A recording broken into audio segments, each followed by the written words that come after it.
за его заявление. Сейчас я хочу предоставить слово уважаемому представителю Соединенных Штатов. Thank you, Mr. President, and I congratulate the Russian Federation on the presidency this month. I want to thank the Polish mission for everything that they did last month in helping all go smoothly. And I would like to clarify before I get started with my Kuwaiti friend that they did not take into account everyone's edits because we had quite a few, and there were concerns on this council at the fact that Hamas wasn't mentioned in the resolution. The resolution offered by Kuwait represents a grossly one-sided view of what has taken place in Gaza in recent weeks. Anyone who cares about the peace process should vote against it. But make no mistake, regardless of how others choose to vote, the United States will oppose this resolution and we will veto it if we must. The terrorist group Hamas bears primary responsibility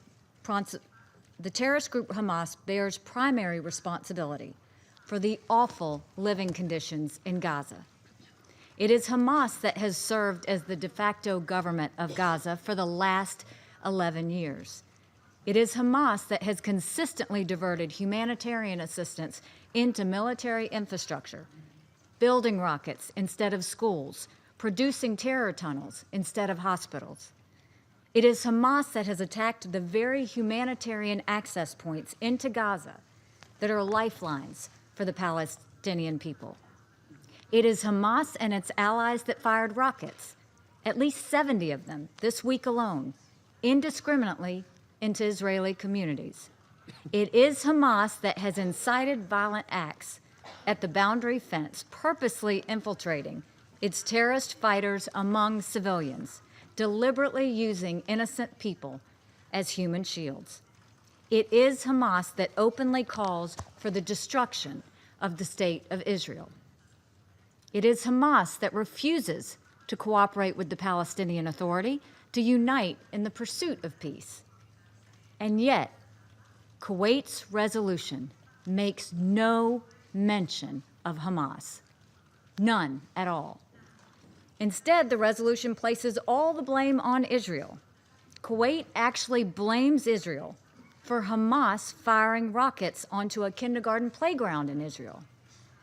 It conveniently ignores the fact that there is not one single Israeli settlement or soldier in Gaza. There have not been any since 2005.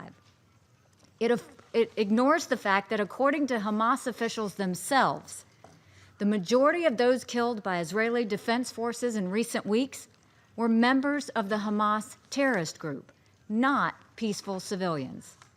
And finally, this resolution perpetuates the bias toward Israel that has long been the hallmark of the United Nations. It is resolutions like this one that undermine the UN's credibility in dealing with the Israeli-Palestinian conflict. Because this resolution is wildly inaccurate in its characterization of recent events in Gaza, and because it would harm any efforts towards peace, the United States will oppose it and will veto it if necessary. But there is an alternative. For those who are able to bring themselves to recognize the reality that Hamas terrorism is a considerable factor in the recent unrest and for the terrible conditions in Gaza, we are offering a separate resolution. This resolution rightly places responsibility where it belongs.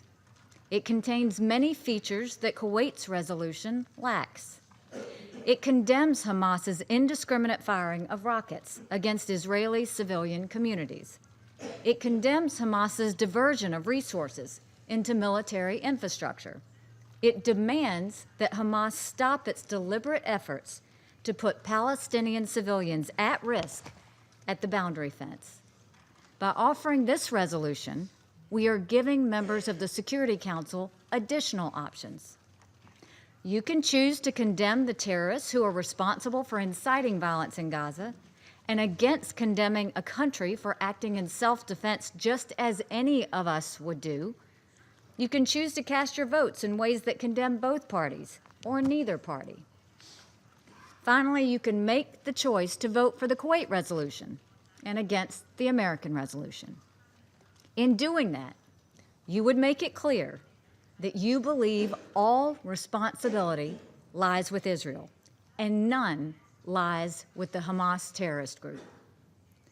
The situation in Gaza is truly tragic. No one should have to live in such conditions. The United States remains fully determined to pursue a long-term peace agreement between the Palestinians and the Israelis. Such an agreement would benefit the entire Middle East region, and most especially the Palestinian and Israeli people. But a necessary precondition for peace is recognition of reality. One of those realities is that Hamas is a major impediment to peace.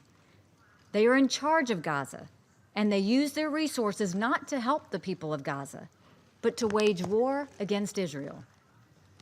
Another reality is when the United Nations sides with terrorists over Israel, as the Kuwait resolution does, it only makes a peaceful resolution of this conflict harder to reach. We strongly encourage this Council to vote against Kuwait's resolution and acknowledge the concerns of Hamas by voting for the U.S. resolution. Each of you have a choice. You either support Hamas or not. This vote will tell the story. Thank you. Я благодарю уважаемого представителя США за ее заявление.